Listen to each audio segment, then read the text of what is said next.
Let me record. All right. So like I said, I think our numbers are dwindling as far as our agents being motivated to get on a Zoom meeting because our eyeballs are tired looking at online meetings all the time. I've been happy to see you guys come back to the office this week. Hopefully everybody's feeling a little more comfortable with that. So let's start with, tell me something good. Who has good news? Well, on our house that's in escrow right now, we had good news this week. They waived the appraisal. Just, I don't know why, they just did. Oh, that's So great. this is like, I was telling Kim, the easiest escrow we've had ever, I think. No appraisal, no buyer inspection. It's just crazy. Buyer inspection. So I had that happen on my refi. I just wanted to share with you guys too on that subject because I knew that with COVID that the appraisers had the option to just do a drive-by, but I didn't know that when they run it through the DU approval, the direct underwriting approval program, the logarithms will run, I guess, a quick search to see if it will appraise at the value they're looking for. And if it does, they don't even send anybody. So I had a waiver on my refi as well. And so my lender said, do you want to go ahead and send the appraiser? You would have to pay for it, of course, because if you have the waiver, you don't have to pay for it, and see if you could get a higher number to cover closing costs. And I couldn't see that it would go higher, so I didn't chance it. But we will be coming up with stuff like that more and more with the COVID now that's been happening. Anybody else have any waivers like that? No? I did on one. It was nice. I did on back in November, and it shouldn't have even appraised, but it was waived anyway, so that was good. Veronica and I had one too. So mine was conventional. What was your guys's? Was it conventional? Conventional. Yeah, ours was conventional and it was just 20% down. It wasn't like extra down payment either. Same. Okay. So that's what I was wondering, if it was, maybe it's just a conventional thing, because I was hoping that it would happen for my deal that's in escrow right now, but it's VA. So they're still coming out, and I know it's a sure thing. The numbers are clearly there, but all right. Anyway, what else? What else? Good news. I had one closed this morning, and White Bridge went into escrow yesterday. Yay. Yay. Very good. Nice. Good. Well, Gail and I had our Sierra Sky and Menifee go into escrow last week. And so now both of our listings are in escrow and having their home inspections. I do have a question for you though, Shannon. I had an appraiser who called yesterday and refused to sign the PEDS form and just hung up and said, I'll have it reassigned. Oh my gosh. Oh. Is that, we called the lender, and so far we haven't heard from the appraisal company to reassign it, but I thought these were like mandatory forms. He said, we just had a seminar and we don't have to sign those things, so I won't sign it. Sounds like a blessing. Well, yeah, I told him, I really don't want that guy to come back because I don't think it would appraise out too well if he did. Right. And plus, all that is he's saying, I won't guarantee I'm not sick. And you don't want to the house. Exactly. Right. Well, I think you did the right thing there. I haven't had anybody, now that you said that, I didn't even send a PED to my appraiser. He's coming tomorrow, so I'll send it today. But I had termite inspector sign it, no problem. Right. Everybody else who's come in, electricians, termite people, regular workmen, handymen, everybody has signed it except this guy. So I just wondered if there was something new I didn't know about. That's news to me. Okay. I'll have to ask our attorney what's the thought on that. And I'm pretty sure those OSHA requirements that we have, say they have to do it. Or it's OSHA, right? Yeah, it's OSHA. All right, other happy news. Our virtual office contest winners, I've got money for Lynette already came and picked her money up, but I've got gift cards for you, for Christina and Kim. So come get them. I haven't seen you, Christina, since before COVID started. Only this way. So congratulations. And they're not Grubhub, so you don't have anybody's grubby hands on your food. It's actually like Visa gift cards. Mm. All right, any other Is that good? what Grubhub stands for? What'd you say, Kim? I said, is that what Grubhub stands for? Grubby hands on. No, I mean, when this all started and they were showing video of everybody, oh, just order through Grubhub or whatever, and then there's the undercover people saying, oh, they eat your French fries and drink your drinks. Oh. Mm. So I've never ordered through Grubhub. I'm not going to. I have some good news. Yeah. I had a buyer sign at the Heritage Lakes Oh, nice. that they had a November move in. Very good. We've had a lot of new construction deals that are happening right now. I think we have a half a dozen in escrow right now in this office. So that's a good point to remember. I know we talked about how to find the new home construction on the MLS not too long ago. So let's keep remembering that. Even we should be able, if you're going out of the area, to take a look at that too. I think I'm just talking to myself right now. All right. I think, Shannon, also, I think a lot of the new home builders are offering a lot of closing cost incentives too. So if you've got someone that's, you know, not got a lot of money, they might be a good option right now. Yeah, Lenar's giving my client $10,000 towards closing costs. That's a $4,000 bonus for being a first responder. Nice. Oh. Jody, you just put one in that like it was already almost built, so it's closing the same month. Supposed to be either the 23rd or the 26th of this month. Great. Yeah, and they included a refrigerator, you know, other things in the house, plus gave them, like, if they used their lender, gave them $5,000 for that, plus another $5,000. So, yeah, they're excited. That's good. It's all good. Something to think about too when we're representing our buyers and negotiating on new construction. They may not come down in price, but you can ask for those add-ins, ask for appliances, ask for a 10 by 10 slab maybe be put in the backyard so they don't just get the stoop. So they'll probably do more of those things than come down on price because they don't want to take away from those people who've already bought. They don't want to diminish their gains that if they even have any at this point. So good job. I love it. Anything else? Okay.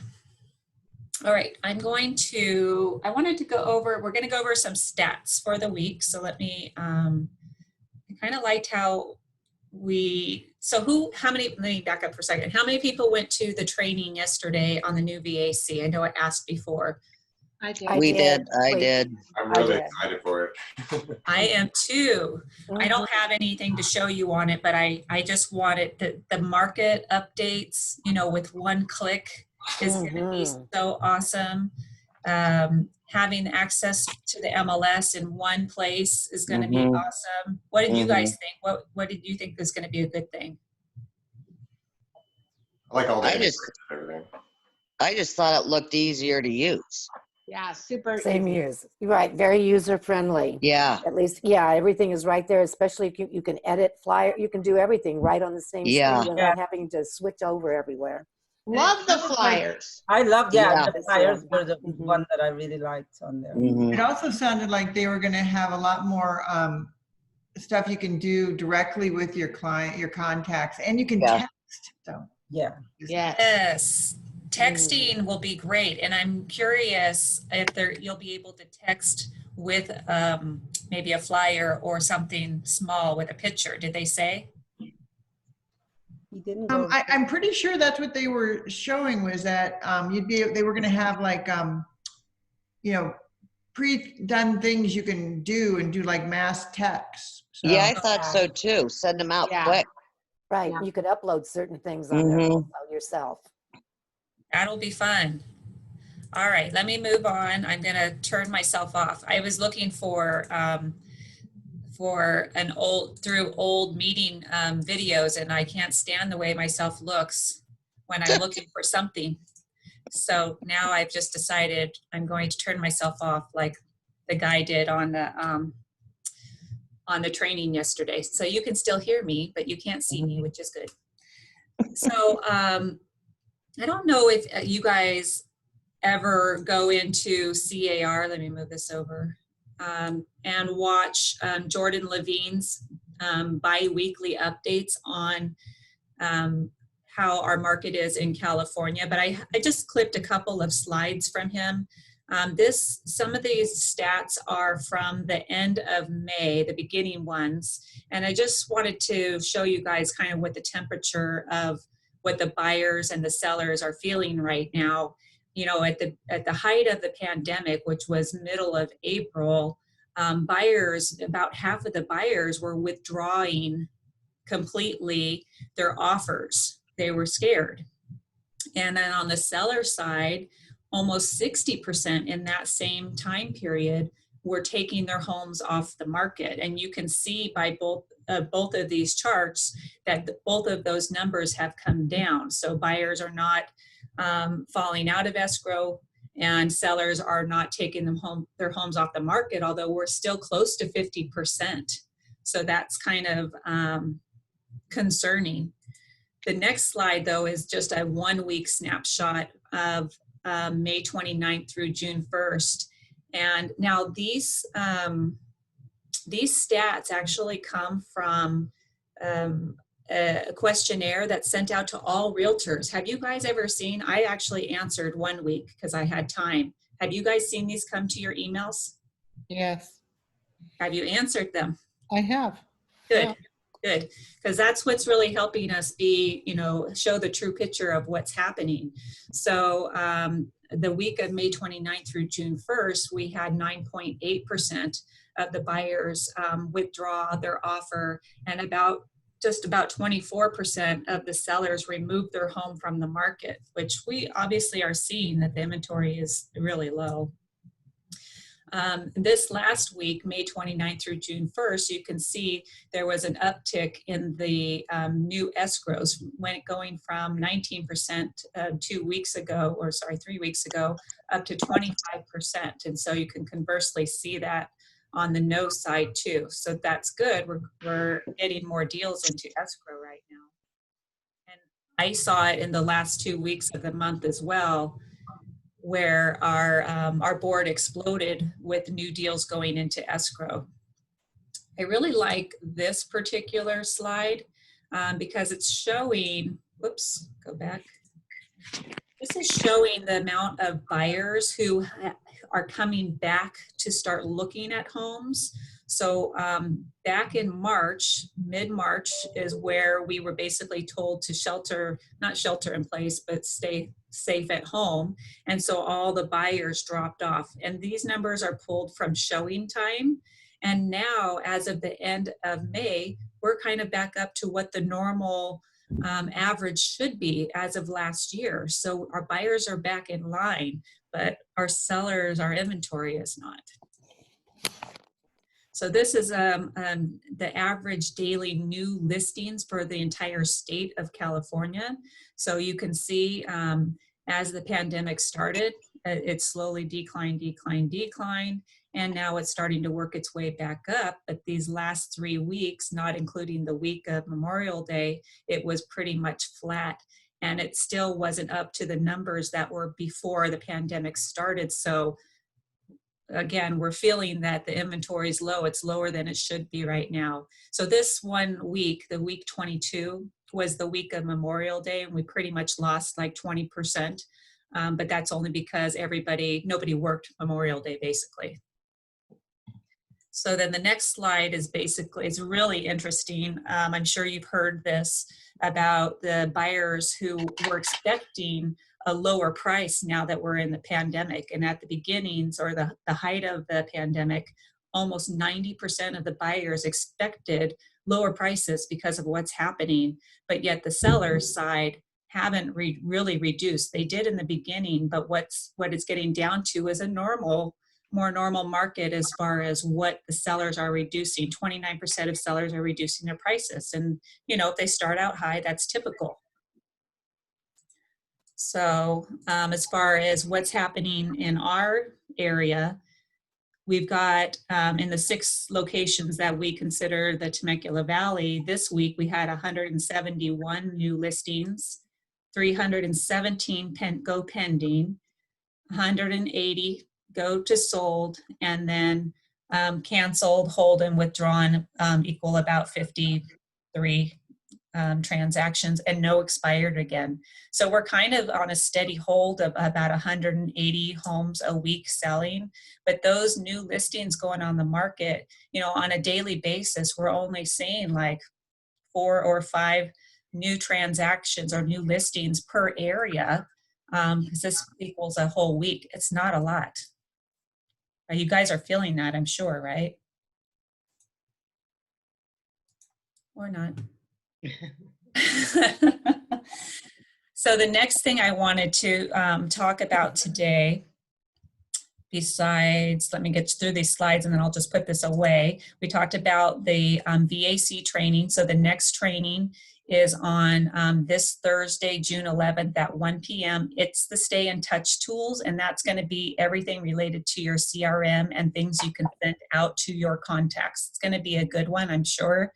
And so you won't want to miss it. And then lastly, I do want to, as related to these slides anyway, I wanted to talk about open houses, because we can't necessarily just have a wide open door open house right now, but we can do by appointment only. So our Menifee manager has reached out to her favorite sign company and created these signs that you could attach to your open house signs. And obviously, if people were to walk in the door random without an appointment ahead of time, if you didn't have anybody in the house, you'd have to have them sign a PED immediately. You can show them, of course, we can't show kids homes. Still, we can be prejudiced to those kids because we don't want them to be sick or touching everything. But if you did have people in the house who did make an appointment, you could simply hand your PED form to the potential open house visitor, tell them to please wait in their car until the person who was in the home leaves, and then invite them back in for their now what we would call an appointment. How do you guys feel about it's really odd. I don't think that anybody's actually doing the by appointment only, but what do you feel about it? I was in Carlsbad yesterday and driving through this park where I have this listing, and actually saw a sign that said open house every day, call for times, and then it's got the agent's cell phone number. It's posted out in front of the house. That's interesting. So what do you think they're doing? Virtual open houses then? They're probably just doing the tour. I think the agent probably lives in the park and she's going to go and open up the house. I don't know. I guess I should call and find out how they're handling that. But is it vacant? It is vacant. Was it Redfin? No. They do that. They put that. No, it's not. It's not Redfin. But the weird thing about the Redfin ones that are doing that, aren't they supposed to go in between each one and disinfect? Yes, that's supposed to be the responsibility of the listing agent, unless, of course, the seller will do it, or you can pass that responsibility on to the buyer's agent in hopes that they do it. What are you guys doing when you show property? Are you wiping everything down as you walk out? I do. Yeah, I do too. That's what I was doing. I pretty much take wipes, and anything I see them touch, I'm walking right behind them and wiping it off so I don't have to go back through the house and remember. That's really beneficial for both. And especially when it's an occupied home with kids and everything, I think it's important for us to do the best we can. I've been showing every week for a buyer, and everybody's been asking us gloves, mask, and they provide slippers. Oh, okay, that's good. So I mean, everyone, I've probably show 3 or 4 every weekend, and I have put in offers, but they're all bidding up. Ontario's bidding up about 20,000 above. I've lost three deals going over 20,000 of asking. Oh, Wow. I don't know if all the agents got together out there. I think they did, but anyway. But every place we've gone, they by appointment only, must wear gloves, must wear slippers and mask. And they provide the slippers. Well, that's good. I mean, that's safe. And by the way, we have more booties for anybody taking listings that want to have some in the property. Landwood Title brought some more booties, packs of booties for you guys. That's nice. Nice. Oh, yeah. All right, so let's talk about, did I talk about this already? That's what I was looking for yesterday. The new forms release that are coming out the week of June 22nd. There's just a couple of brand new ones. And I'm going to go through all of them. So the property visit and open house advisory and the square foot and lot size advisory. Those are 2 brand new forms that are coming out. I know earlier in the year we talked about the residential purchase agreement changing. They've now pushed that out to December of 2021 before they come out with that new version, which we had a peek at it and it was pretty radical change from the one that we're currently using. And then we have all these other, quite a few, as usual, property management changes. But let's go through just a couple of these real quick. So this is the new property visit and open house advisory. And so I guess you would give this to your people as they were coming or going to go look at open houses, just advising them about, maybe keep your mouth shut because there's recording devices that are recording you and sometimes what you're saying. Also, keep an eye out for the terrain, animals, if you have kids with you, adults, you're responsible for your kids. Pretty straightforward. I would think that if we get back to the actual just wide open houses where people can come in, we probably have them sign this as the minute they walked in if they were not with a consumer. There's no, I haven't heard from our lawyer on what his advice is on this, but it'll be in our zip forms coming out in about a week. So Shannon, I have a question about that one. I know you said you haven't heard from requirements, but that would be, like if you're doing an open house, that may be required for every open house with every person that comes in. Yeah, I don't see why it wouldn't be. I think it's a good idea to have them at the, have them as people walk in the door. So one more thing that someone's going to say no to, but I feel like they need to be aware, or maybe it's something that, you know how car goes these days. You put out these new forms and then the next thing you know, they're changing them in a week. I can very well see this document turning into an advice posted at an open house. Who knows? But this is what it is right now. So what do we need? We need the PED-V, and whether this be absolutely required, I would imagine it's going to go broker to broker, then we would need this as well. So then the next form is a square footage and lot size disclosure advisory. And this is for vacant homes or maybe not vacant homes. It's basically a disclosure for the seller to say, where did you get that lot size information from? And so you could mark it down and then the seller signs it and then the buyer signs it. That's pretty straightforward. Now, I've only pulled up the other forms that are going to affect us the most. And so the SELM has changed quite a bit. And we know that the Clear Cooperation Policy just went into effect, and that's the reason why this is all red with all the changes, is because of Clear Cooperation.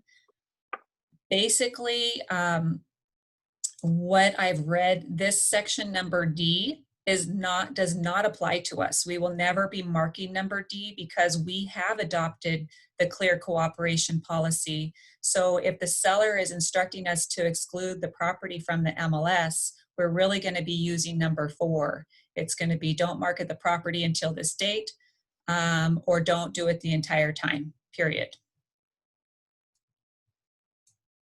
So it seems a lot easier. And it's just letting the seller know, hey, you know, you're hurting yourself if you're not putting it in the MLS. The TDS is changing, but it is so minor, but it is something we need to know about. They pretty much just added this one line that there's no substituted disclosures for this transfer. And substituted disclosures would just be basically, well, sometimes we use this to mark the box that says additional inspection reports or disclosures. And the reason you would do that is if you had a home inspection and then you fell out of escrow and now you've got a new buyer, you would be marking this box for the inspection reports or other disclosures that buyer, the previous buyer, did. Most of the time we were leaving this blank and not touching anything, but now we do have a reason to mark the no, there's nothing else attached. So keep that in mind. Nothing else has changed on here.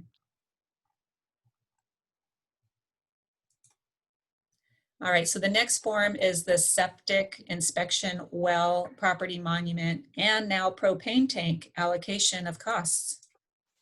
So I actually didn't look at this one, but it looks like they've just added the propane tank information on here, which normally the propane tank is, you know, leased, and we would put that on the residential purchase agreement that it's leased or owned, but they've put it in this section. So when we're doing some of those out of area sales, Anza, Wonga, or just vacant land, or whenever there's a manufactured home, generally we use all of these items on this addendum to mark the septic and everything. Any questions on that? No. Okay, so then the last thing that's been changed is the residential listing agreement. And again, it has to do with clear cooperation policy that's now in effect. There's some changes here on the lease, but they're just verbiage changes, but mostly it's in the MLS. And what is it? Explaining it to our clients. The impact of using the MLS is the same, but now it's got all this new section about the clear cooperation policy. And if you guys forget what that is, it basically just means that once you take a listing, you do have to put it in the MLS within 1 business day in some fashion. It's either coming soon or it's on hold, or we haven't got to the registered yet. So that's why we still have the SELM form, but I'm sure that's going to be going away soon. So let's see. There is also, there was a section in here, let's see. Oh, in the, in paragraph 10, I do like that they're advising the seller that there's a lot of benefits to getting their HOA docs ahead of time, ahead of going into escrow. We all know that there's no way that we're going to be getting HOA docs in 7 days, which is required. So this will be a good conversation to have with your sellers, and now it's on the listing agreement itself. And then Shannon, I'm sorry, I didn't mean to interrupt, but a lot of homeowners that, like, say they order it ahead of time, they're only good for some associations it's only good for so long, or only for 1 transaction or something like that. So they're spending a lot of money if they. Yes, you're exactly right, because they have to have the minutes from the last meeting, and they have to have the financials from the last time they ran them. I don't know if that's every time they meet. So they can ask when they get into escrow, they can ask for those 2 documents individually and not order an entire package. But frankly, I don't see anybody going out to rush and get their HOA docs ahead of time, if I'm being honest, because they don't want to spend the money until they have to spend the money, right? Right. most of the time, I feel like the sellers, even no matter how many times you tell them, they're going to have to bring money to escrow for this purpose. They freak out the minute you call them and say, okay, call escrow and give them your money. Mm-hmm. And they never believe you how expensive it's going to be. Yeah, exactly. So that's just the changes there. Let's see. This is just saying that the seller is giving permission to the agent or the broker to grant access to the property through the lockbox for also inspectors, appraisers, and workers, etc. So that was probably good that that was added. I don't know about you, but there's a couple of appraisers I've ran into who have keys for our lockboxes, and it sure made it a lot easier for appraisers to get in the door that way. Us not having to meet them. But that is pretty much the new forms. So we'll see them just automatically drop into our zip forms on the week of June 22nd. Let's see. All right, there I am. All right, that's about it for me. I wanted to tell everybody we're not doing the virtual caravan today. We just didn't have enough tours to bring everybody together. So we're going to resume that next Wednesday at 11. Also, those of you that ordered American flags for 4th of July, they're here already. How it worked out cost-wise, 4 cents additional per flag for shipping. So 44 cents was the total cost per flag. So if you ordered them, you can come pick them up and you can decide how you want to pay me on those. Thank you to those who've already paid. And then Adam did a class last week on the Zoom 3D tours. And I think we still had some people who wanted to take that class who missed it. Anybody else? I know Caprice wanted to take that class. If we did another one, is there anybody else who wanted to learn how to do that? Me. My advice is just hire Adam to go do it. He's amazing. I I kind of agree. like that too. I agree. I absolutely agree. Absolutely. We tried it and spent hours trying to do that. And Adam is so worth it. He's good at it. Very good at it. Yes. He knows what he's doing. Yes. So that thought, my sentiments exactly. This, I hired Adam to go do the virtual tour for my listing, and it's unbelievable. I'm sure this took you longer than 25 minutes, Adam. It was more like 35, 40 minutes. Okay. Yeah, it looks great. And then you went above and beyond going into the path to the pool, and then did you get in the pool? How did you get No, in? it has a really tall tripod. It's not going to over the fence. If you look straight down, like right at the fence line. But yeah. Oh, got it. Okay. Like the whole COVID thing. But. Got it. But yes, my vote is to just hire Adam. But if you would like to learn how to do it yourself in a pinch, I would say then, Adam, do you have a day that you're open? Yeah, I was thinking about doing a Friday again around 1, like we did last week, if that works with everyone. I know that Chris said that worked with her. Does that work for you?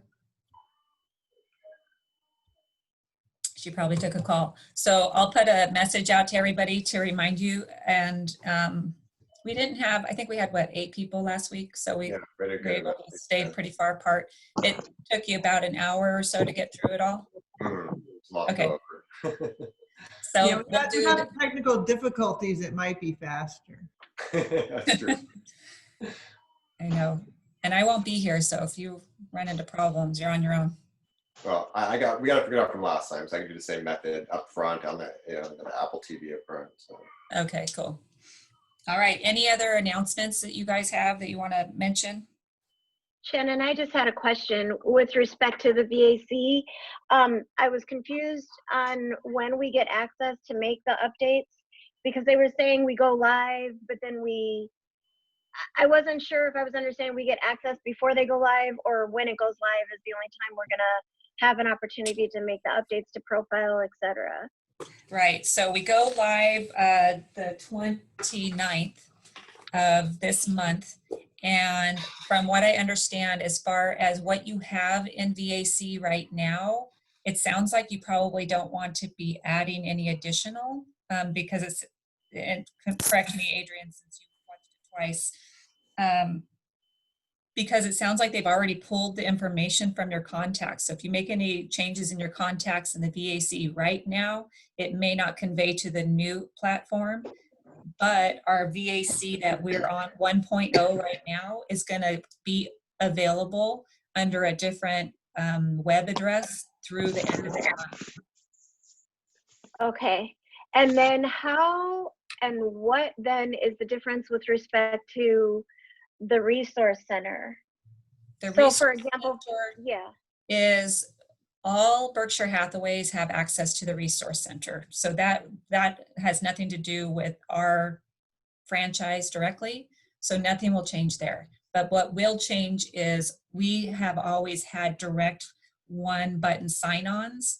And so from what I saw yesterday, it looks like, you know, those sign-on buttons like for AdWorks and Buy Side and things like that were more apparent. We don't have to go searching through drop-down menus now. But I would imagine they just go to the same place. I don't think anything's changing. So for contacts, for example, what is the benefit of entering contacts in Resource Center as well as VAC? And or would you only do one or the other? I would only do one or the other. You kind of need to choose your CRM because there's a CRM in the Resource Center. It's called Sage. And then there's a CRM in our VAC. It's just our VAC that we have basically our brokerage has hired to do that for you guys individually. And they run on different things. So I think if you're debating between the two, I would wait to see what VAC 2.0 brings you because of all of those new tools where you'll be able to do, you know, the market updates with just one click. Will be so much better, where the resource center, you have to build it. So you'll have to grab the data from the MLS, type it all in or cut and paste it in, and then be able to send it out. So with that respect, but you can import and export to both. So there's going to be things on the resource center that you're going to still like probably better. I mean, up to this point, the resource center had better flyers, but it looks like we're improving our flyers now. So maybe we won't be going to the resource center as much. Thank you. I have a question. Yep. Does anyone have a builder, like for a custom home, that they could give me information that I could refer someone to? You know, I was going to say, we went to a seminar from a builder out in wine country. Truitt, I think was his last name. I have his info. I can try to send it to you. Oh, if you could, yeah, if you could text it, that would be awesome. And actually, your piece of property too, is that something that could be built on or in wine country? Oh yeah, it can, definitely, but it's not, you know, it's right behind Miramonte, so it's maybe not desirable. Okay, well, oh, no, I mean, it's a very nice, very beautiful, but it might not be the quietest piece of property. Right, got it. Linda, what are you looking for? I have someone that contacted me. I'm not 100% what he's looking for, but he wants me to show him land, and his plan is to build a custom home. They're retiring out here. Okay, Paul does that. He builds custom homes. And Paul is? My husband. Okay, I'm sorry. If you can send me information, I can give it to these people. That would be awesome. Okay, I will. Thank you. Hey, Shannon, are you gonna remind people about book club? Book club, yes, thank you. You just did. Book club tomorrow at the office, 4:30. Bring drinks or snacks or whatever you want, but we just thought it was easier to do it at the office because it's the biggest place that we could spread out. So I hope to see you guys here tomorrow. Okay. Did everybody read it? I'm almost done. I'm halfway through.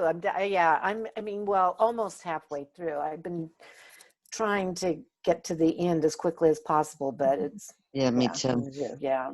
Me too. It gets better. You'll read faster as you get towards There the are end. some twists. There's some twists at the end, so get reading. Yeah, I'm in a twist right now. Yeah, it's like You know what? I skipped over. Do we have any new listings coming up that anybody wants to pitch? New listings coming? I've got my one in Four Seasons in Temecula going active tomorrow. It's 2,500 square feet or so, single level, super nice for around 425. Nice. I'm sorry, 525. Okay, 525. Anybody else have another listing coming up? I have the one coming up. I just talked to him before the meeting. It'll probably be coming soon tomorrow in Paloma del Sol, furnished. Really nice on a view lot for, it's 2-story for $495. $495. Nice. That'll go fast. I have a listing coming next week in Menifee in my old neighborhood. It's 3440 square feet, 4 bedrooms. It's 2-story. It's going to be somewhere between 420 and 435. It's right off of Newport and Winterhawk, if you guys are really familiar with Menifee. So let me know if you have anybody. Anybody else? I've got one coming, South Temecula, single story, 3-bedroom, 2-bath, about 1,200 square feet. It's vacant right now. Should be coming live for the weekend, hopefully, and it'll be 415. Nice. Glad to hear of a lot of listings coming. We sure need them. I have a want or desire. I need a buyer need. So the buyer from my vacant lot is having the lender that she was hard money lender that she was working with is having a hard time wrapping the loan for the lot and a construction loan. So if anybody has any hard money lenders that they might want to refer me to for her to reach out to, that would be great. I've got one, Donna. I'll send you. Oh, thank you, Kim. That'd be great. I have another one, Shannon. I'm still looking for clients from way back when. They live up in Murrieta, but they want 5 to 10 acres, not too far out of town because they've got kids that they're coming into town all the time. And they can go up to $1.2 million. I don't know if they'll stretch it over that. But they'd like to have some kind of a guest house or guest space and hopefully a pool maybe too, but they're not totally locked into that. But we've been looking for a long time. We found one on Orlinda out in Temecula, but its view was of the school in Crown Hill. So if anybody has some good stuff coming up like that, let me know. Thank you. Anybody else? Wants or needs? Shannon, we can't hear you for some reason. Wants or needs, price changes? Nope. All right, you guys. So I guess I will see you on the VAC training tomorrow. That's at 1 o'clock, so tune in. And as soon as I see recordings come, I'll go ahead and send them back out to you guys if you missed it. So you guys have a great week. I'm here for you. If you need me, just call, text, email. Thank you, Shannon. Thank you. All right. Bye. Bye. Thanks, Shannon. Bye, thanks. Bye, everybody. Bye. Thank you. Bye.